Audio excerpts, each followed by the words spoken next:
Ayan, so magandang araw sa inyo lahat. Welcome dito sa Day Enrica YouTube channel. Well, ang ating pag-uusapan ngayon, mabilisan lang, no? Tungkol po dyan sa nangyayaring political system sa ating bansa. Ayan. At marami po tayong tinatalakay sa channel na to, no? May mga OFW tips po tayo. At ngayon po, bilang may pakialam, no, na citizen ng ating bansa, meron po tayong mga komento at komentaryo, no, sa mga nangyayari. Unahin na po natin ang pinaka-main topic natin, yung panat po ni Gadon, ex-lawyer Larry Gadon, dahil siya po ay na-disbarred, no. At yun nga, nabanggit natin na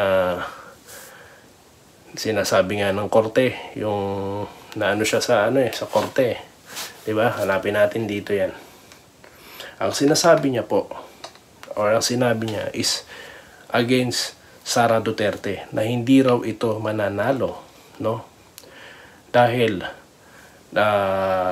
sa mga vloggers, mga DDS vloggers, nagalit, posible daw magalit ang mga tao sa norte, mga tao sa Ilocano, sa diyan po sa may Mindanao, no? Kaya hindi na daw mananalo, at ang matindi pa niyang sinabi na baka daw mas manalo pa itong si Lenny. Grabe naman ang logic nito, no? Ganyan na baka ganyan na baka kagulo ang isip mo ngayon, Attorney Gadon. Biruin mo, sabihin mo, sorry, Larry Gadon, or I don't want to say secretary, dahil it doesn't fit yung ginagawa mo, no? Ang ginagawa mo, you are advisor for poverty alleviation, pero ang ginagawa mo, sasabihin mo, walang kahirapan. Mong kalokohan yan. Kung ako Pangulo, sinibak kita. Anong ginagawa mo dyan kung walang kahirapan? Di ba? Kaya pasira ito, Mr. President, sa sa inyong gabinete. Imbis magtrabaho, yan ang mga sinasabi. At ngayon, bakit mo binabanatan ang Vice Presidente? Magkakampi pa rin naman ang Vice Presidente, si Vice President Duterte, at ang ating Pangulo. Bakit mo sinasabing mga ganyan? At ang tagal-tagal pa ng eleksyon, binabanggit mo. Diba? Sayang ang taksa namin sa iyo, Mr. Gadon, na dapat nagtatrabaho ka na lang. Hindi na yung mga ganyang bagay. Hindi makakatulong yan, Diba?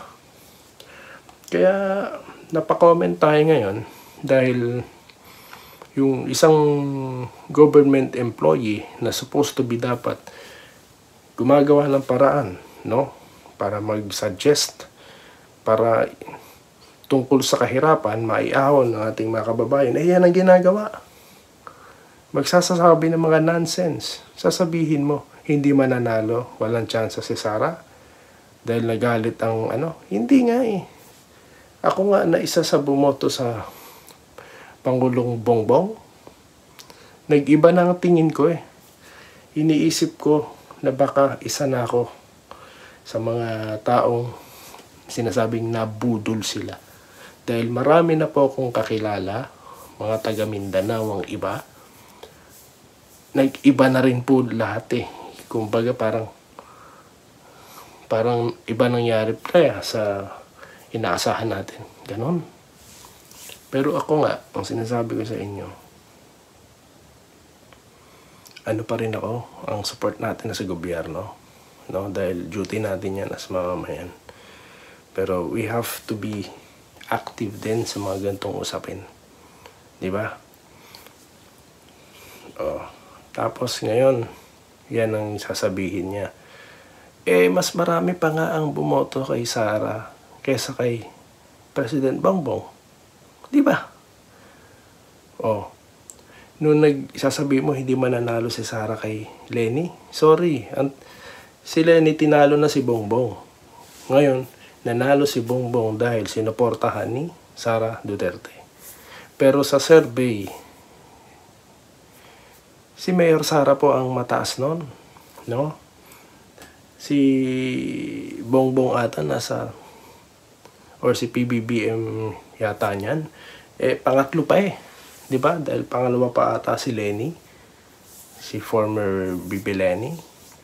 Tapos yan ang logic na iginakalat mo. It goes to show na yung pagpapadispar sa'yo parang nararapat lang.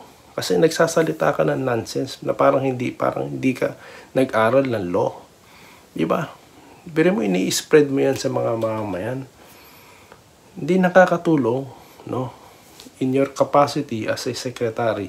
Sayang yung binabayad sa'yo. No? Yun lamang, no? I so frustrated. I voted for you, Mr. Gadon. Pero yung mga sinasabi mo, hindi po yan applicable no? Makakasira ka sa gobyerno ni PBBM. Sorry to say that. At move on na po tayo. Second topic po natin is itong Senate, no? Mga nagpalitan dyan. May mga nagsasabi dyan, mga spekulasyon na may kinalaman daw di umano o Malacanang. Independent po ang Senado, no? At yun nangyari sa totoo lang. Talagang wise move po ang nangyari dyan. Bakit? Biruin mo ang mga nagsumuport, di ba? Yung bumoto para sa ouster ni, correct me if I'm wrong, dito kay former Senate President Mix, kakampi niya Tingnan mo si Bato umiiyak, pero bumoto rin siya. Anong ibig sabihin yan? Di ba? Sabi nga ni Atty. Trixie, hindi ganun ka bright or ganun ka, parang ganun yung Malacanang nga nasa likod niya, hindi siya naniniwala. Sa kanya parang hindi rin siya kumbinsido, parang ganun. At sa akin ganun din. Hindi. Unang-una nilagay si Cheese. Si Cheese, antay din po yan sa di ba? Napapabalita. No? Parang ayaw niya rin di ba? Correct me if I'm wrong. Comment lang po kayo. Di ba? So yung mga speculation na nasa likod ang gobyerno dyan, ang Malacanang, no? Yan ang sinasabi ko sa inyo May mga vlogger dyan na dyan kayo i-drag. Diba? Kaya tuloy, wala namang kinalaman ang kung yun nga, sakaling hindi naman alam na Malacanang na may ganyang rigo doon. Diba? Bilhin mo, itong mga vlogger, ipupunto, may mga theory kayo, ganyan. Yan po sinasabi ko, mag-isip kayo ng tawag dito, pag-isipan nyo maigi yan. No? Dahil kung maliligaw kayo ng mga eksperto ko, maliligaw kayo. So ako, di na ako naniniwala na may kinalaman dyan ng Malacanang. Di ba? So yun lang, ang ating naging topic ngayon. At maraming salamat sa inyong panonood. I also want to take this opportunity to thank you guys, yung mga nanonood po. Biruin nyo, sa Italy may nanonood, Australia, di ba? UK, sa Amerika marami po, parami.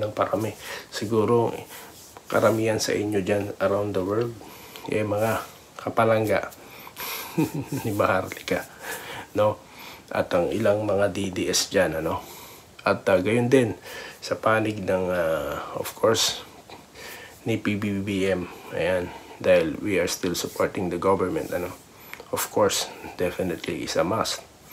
At pa ba? Para sa tao, di ba? Para sa tao, yun lang naman Dahil may concern nga po tayo, hindi sa pa man. Japan, dito po sa Canada, Korea, ang dami. Nagtataka lang ako bakit hindi pumapasok sa geography ko yung Singapore na pinanggalingan ko. Ayan. So yun lamang po, at muli, maraming salamat sa inyong panonood. Joke lang po yun At yun, magandang araw po sa inyong lahat.